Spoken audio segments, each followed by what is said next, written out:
So tonight I'm going to be talking about interviewing with empathy, and I want to start by saying I know some of you are thinking, don't we already do this? And the other half of you might be thinking, why do we need to do this? So for the first half of you, I think we usually have intentions to treat our sources or interview subjects with kindness and respect, just like we do in life. But as we know, just like in life, that doesn't always happen. And for those of you who are asking, why does this matter? I'm going to get to that. That's a longer answer. But this talk is inspired by many things, but most of all by an interview I did earlier this summer for the Asian American Journalists Association. And at our annual convention, we invited two Asian American student journalists, Christy Ma and Nikita Niala, who were also survivors of the Marjory Stoneman Douglas shooting in Parkland. In our interview, they talked about how they were treated by the hundreds of news and media outlets that covered the shooting. But what stood out to me was a story that Christy shared about covering the March for Our Lives for the MSD Eagle Eye newspaper. In Washington, she was in the middle of interviewing David Hogue when a producer from NBC interrupted her and said they needed David and literally said to her, "We don't have time for this," meaning her student interview. Because a network interview was more important than a student interview. And I wonder how often we think about the power dynamic that's inherent in our journalism. We think bigger national news outlets are more important than smaller local ones. Sometimes we think older journalists are better than younger ones. Of course, as we've seen recently, many people who have power within newsrooms also abuse that, even when it comes to their own coworkers. And here's another really important point. How often do we think about the power dynamic that occurs between us and the people we're talking to? There's an absolute privilege that exists in journalism. And not just if you're a white man that's doing the interviewing, that's a whole other Ignite talk I'm not giving today. But this was underscored to me earlier this year when I was interviewing the author of this memoir, Jose Angel, a person who's here illegally. And I was interviewing Jose for my public radio program, The 21st. I wanted to start the interview by asking him to share the story that he has in his book, how he came across the border, and the public radio person I am, I thought this would be very compelling. And we were recording the interview in advance. And when I asked him these details, he started to answer, and then he stopped. And he said something like, "I don't want to share those details, because if I ever get a chance to actually present my case, I don't want a record of what I did out there, the details of how I came across the border." And I said, "But this is in your book." And he said, "Yeah, but it's not online."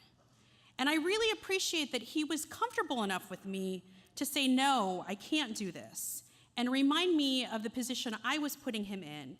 Yes, asking him to share his story, but at what cost? I've been a journalist for almost 18 years, and I came to this realization last year in part because of my own personal experience of being diagnosed with breast cancer. This is also my PSA because it's for all the women in the room since it's Breast Cancer Awareness Month. I'm very grateful to being back, to being healthy this year. But all during my treatment, I kept being reminded time and again how communication is crucial. Conversations are my job with people, but when my life was dependent on those conversations, I really started thinking a lot about why communication matters. So what do I mean when I say interviewing with empathy, and how does it happen? I gave you these examples as moments in time that all the working journalists in the room well recognize. We're in the business of news production in an industry that doesn't think enough to stop and remember these are moments because of a deadline, because we're on to the next story. And I think a lot of this does come down to giving yourself the time to remember what we're doing. And to ask very simply, if I was in their shoes, how would I want to be treated? Sometimes it's just that one moment and remembering that it matters. Others are more complex. I asked Nikita and Christy about how journalists approached them after the shooting. And they said they could tell when journalists were just saying sorry for what happened and they really just wanted to interview them. They hated when reporters assumed that they would just call everybody back or speak to anyone. And they said the reporters that they did call back were the ones who stuck around, who built relationships with them, who asked them how they were really doing, and who shared their own lives with them.